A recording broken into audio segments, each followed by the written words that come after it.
ইসলামী যে দলগুলো তারাও বলেছে যে আমরা এই মন্দিরগুলো পাহারা দিব। ইসলামী ছাত্র শিবির কিছু বিএনপির নেতাকর্মীরাও বসে পাহারা দিচ্ছে সারা রাত ধরে। 5 তারিখের পরের থেকে আজ পর্যন্ত কোনো হিন্দু লোক কিন্তু কোনোভাবে নিহত হয়নি।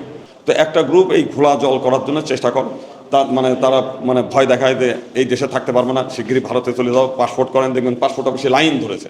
এর আগে এই প্রতিমা ভাঙা প্রত্যেক বছরই দুর্গাপূজার আগেই প্রতিমা ভাঙচুর হয় প্রত্যেক বছর। তো এখন যেহেতু আবার একটা সিচুয়েশন আছে, একটা গ্রুপ চায় যে দেশে অশান্ত তৈরি করতে পারলেই তারা বলে কিসের স্বাধীনতা, কিসের অর্জন, হিন্দুদেরকে বোঝানো হচ্ছে মাইনরিটি ইস্যুটা একটা বড় ইস্যু।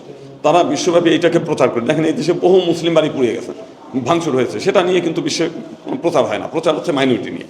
তো একটা গ্রুপ এই ঘোলা জল করার জন্য চেষ্টা করে, তারা ভয় দেখায় যে এই দেশে থাকতে পারবো না, শিগগিরই ভারতে চলে যাও, পাসপোর্ট করেন, দেখবেন পাসপোর্ট অফিসে লাইন ধরেছে। এই 2 দিনের মধ্যে দেখেন ভারতের বিএসএফের গুলিতে একটা ছেলে একটা মেয়ে নিহত হয়েছে। এই যে ভয় ভীতি দেখানো, উস্কানি দেওয়া, মানুষের মধ্যে বিভ্রান্তি তৈরি করা, তো এই তৈরি করার কাজগুলো চলছে। তার মধ্যে একটা প্রতিমা ভাঙচুর হয়েছে, কিন্তু আমরা দেখছি সচেতন আছে, ছাত্র জনতা সচেতন আছে। ইসলামী যে দলগুলো তারাও বলেছে যে আমরা এই মন্দিরগুলো পাহারা দিব যাতে না হয়। আমরা মনে করি যে পরিবেশ শান্ত আছে, অতটা বেশি ঘোলা জলের মতো না এবং অতটা বেশি নিরাপদ না, কিন্তু একটা শ্রেণী তাদেরকে ভয়ভীতি দেখিয়ে মানসিকভাবে যাতে ভয়ের মধ্যে থাকে সেই জিনিসগুলো চেষ্টা করে যাচ্ছে। আমি এখনই আসলাম হচ্ছে যশোর থেকে আসলাম যে উৎসব রায়। গতকালে আমরা শুনলাম অন্তত আমি 100টা আইডি থেকে দেখেছি তাকে মেরে ফেলা হয়েছে সেনাবাহিনীর উপস্থিতিতে, পুলিশের উপস্থিতিতে। কিসের সেনাবাহিনী, কিসের পুলিশ বাহিনী যে একটা ছেলেকে রক্ষা করতে পারে না এরকম। কিন্তু আজকে গিয়ে দেখলাম যে সেই ছেলে সুস্থ আছে এবং 2-1 দিনের মধ্যেই তাকে রিলিজ দেবে এবং ভালো অবস্থায় আছে। এই যে যারা গুজব ছড়ায়, আমরা প্রথম থেকে যেদিন 5 তারিখে ঘটনা ঘটেছে, যদি 5 তারিখের পরের থেকে আজ পর্যন্ত কোনো হিন্দু লোক কিন্তু কোনোভাবে নিহত হয়নি। অথচ এই 2021 সালে শুধু দুর্গাপূজাকে কেন্দ্র করে কুমিল্লা চৌমোহনী এইখানে শুধু এইটুকু অংশের মধ্যেই 6 জন হিন্দু নিহত হয়েছে।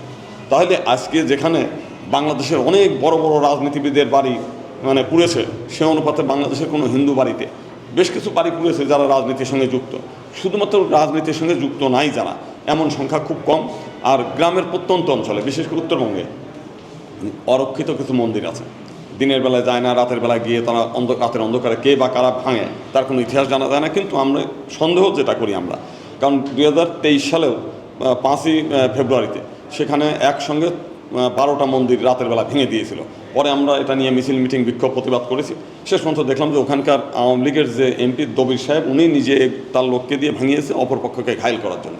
তো এখানেও কিন্তু এই সাবোটাজ হচ্ছে এবং এখনও পর্যন্ত আমরা দেখেছি পরাজিত শক্তিরা নানাভাবে চেষ্টা করে এই শান্তিময় পরিবেশটাকে অশান্ত তৈরি করার জন্য। এবং আমরা দেখেছি যে এই হিন্দু সংগঠনের নামে ব্যানারে একসময় অনেক লোক রাস্তায় নেমে পড়েছিলাম সারা বাংলাদেশে, এবং অনেকে জিজ্ঞেস করছে, একজনের কাছে ইন্টারভিউ নিয়েছে সাংবাদিক বন্ধুরা, তো আজকাল অনেক সচেতন যে আপনারা আন্দোলন করছেন কেন, অনেকেই কথা বলতে চায়নি। 2-1 কথা বলছে যে সারা দেশে হিন্দুদের বাড়ি ঘরে হামলা হয়েছে, লুটপাট হয়েছে, অগ্নিসংযোগ হয়ে গেছে। উনি বলছে একটা স্পেসিফিক ঘটনা বলেন, আমরা সেখানে যাব। কেউ কিন্তু বলতে পারতেছে না, এটা নিয়ে মুখ চাওয়াচাওয়ি করেছে। তো সব কিছু আমরা মনে করি যে ধরনের আজকে রেভলিউশন ঘটছে, এতে বড় ধরনের একটা ঘটনা ঘটতো যদি ছাত্র জনতা, এমনকি যারা ইসলামী দল যাদেরকে আমরা অনেকেই সংশয় করি, অনেকেই এটার বিরুদ্ধে কথা বলি, আজকে তারা কিন্তু মন্দির পাহারা দিয়েছে, যেটা কিন্তু কোনোদিন চিন্তাও করা যায় না যে আপনার মাদ্রাসার ছাত্ররা মন্দিরে গিয়ে একটু না, দিনের পর দিন, রাতের পর রাত। আমরা 6 তারিখ সকালবেলা ঢাকেশ্বরী মন্দিরে গিয়েছি, দেখেছি ওখানকার সব মন্দিরের কমিটির লোকজন পালিয়ে গেছে। সেখানে দেখেছি যে ইসলামী আন্দোলন, ইসলামী ছাত্র শিবির, কিছু বিএনপির নেতাকর্মীরাও বসে পাহারা দিচ্ছে সারা রাত ধরে। যে এটা কিন্তু বাংলাদেশে একটা অভূতপূর্ব ঘটনা। এবং শুধু ঢাকেশ্বরী মন্দির তা না, রমনা কালী মন্দির সহ সারা বাংলাদেশে এই ঘটনা ঘটেছে। আমরা মনে করি যে আজকে আপনাদের যে আদর্শ, সেই আদর্শ সমস্ত ত্যাগী মানুষ, সমস্ত আদর্শ মানুষ, সৎ মানুষরা অনুপ্রাণিত হয়েছে এবং তারা মানুষের এই ভেদাভেদ ভুলে একসঙ্গে এই দেশ নির্মাণের জন্য এগিয়ে এসেছে। যে কারণে যে ঘটনা যতটা প্রচার করা হচ্ছে অতটা না, তবে কিছুটা ঘটেছে, সে ঘটার পেছনেও ইন্ধন আছে, যেটা আমরা বললাম আর কি।